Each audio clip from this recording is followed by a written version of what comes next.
is what I call the little citizens initiative that could. It's a Berkeley only citizens initiative. I'm going to tell you very quickly what it does, and I'm going to tell you the story behind it, because the dirty little secret about JJ, I can let that out right away. It's a boring zoning initiative. Okay, don't let that get out. The story behind it is fascinating. It touches on voter rights. It touches on marijuana, which is near and dear to all of our hearts. In brief, what JJ does is it clarifies where collectives can locate in Berkeley. That's not too scary. Okay.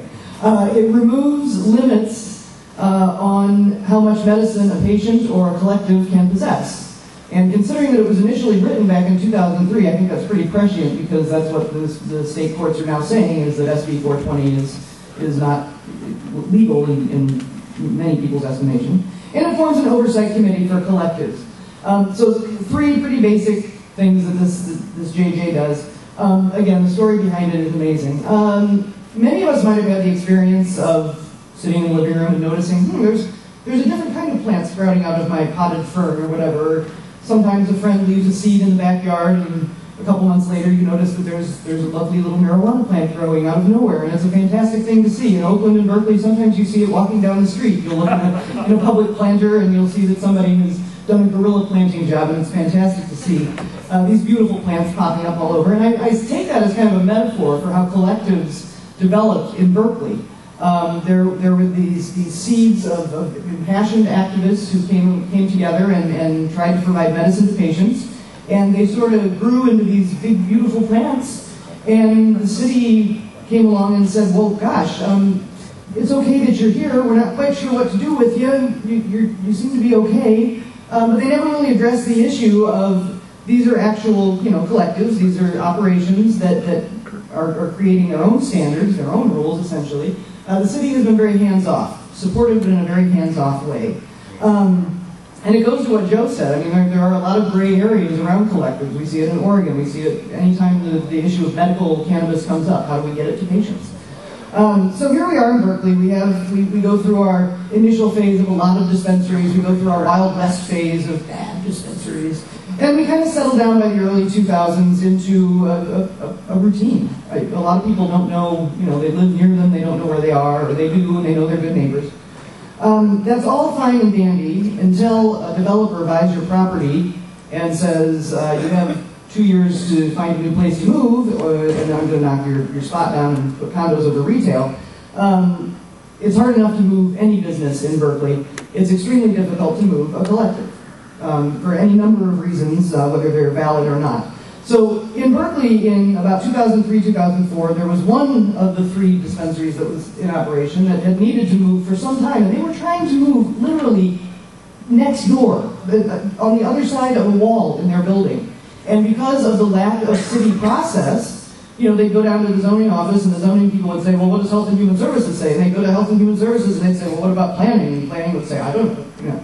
And this is a very frustrating thing when you're trying to provide ongoing care for sick people.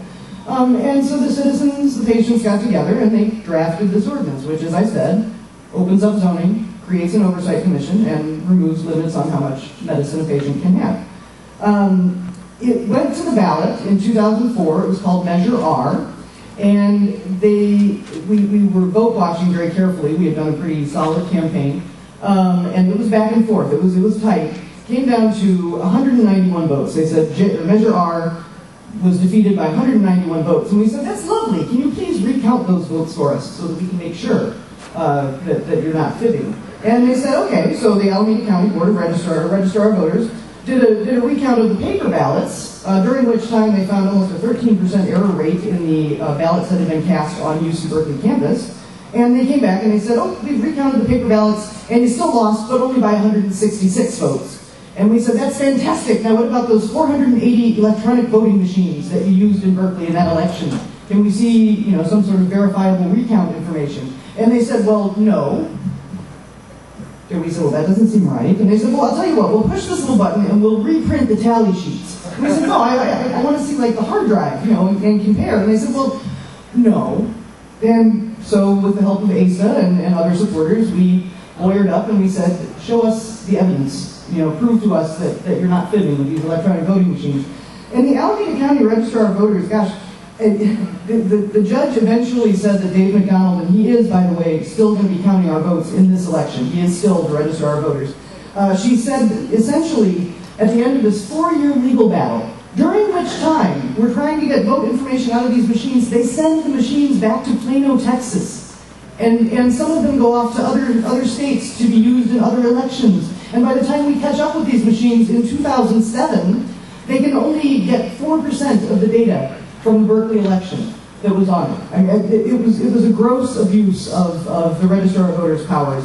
The judge eventually said, you guys were either willfully ignorant or you were just plain ignorant, but one way or the other, we're never going to know what actually happened with Measure R in 2004. And so in 2007, this judge said, you know what?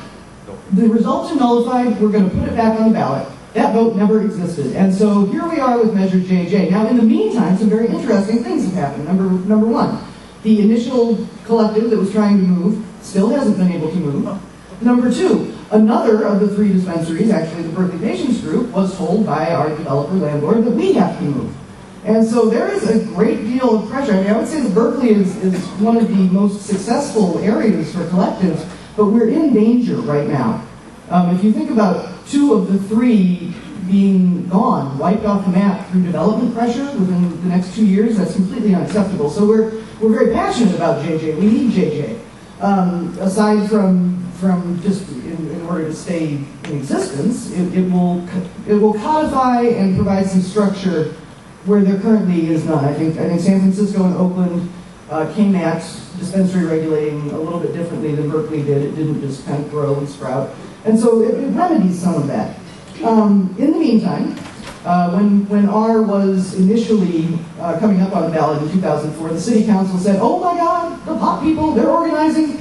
What do we do? And they looked around and they said, well, we know we have 3 collectives right now, so let's push through a thing that says Berkeley will never have more than 3 dispensaries at any time.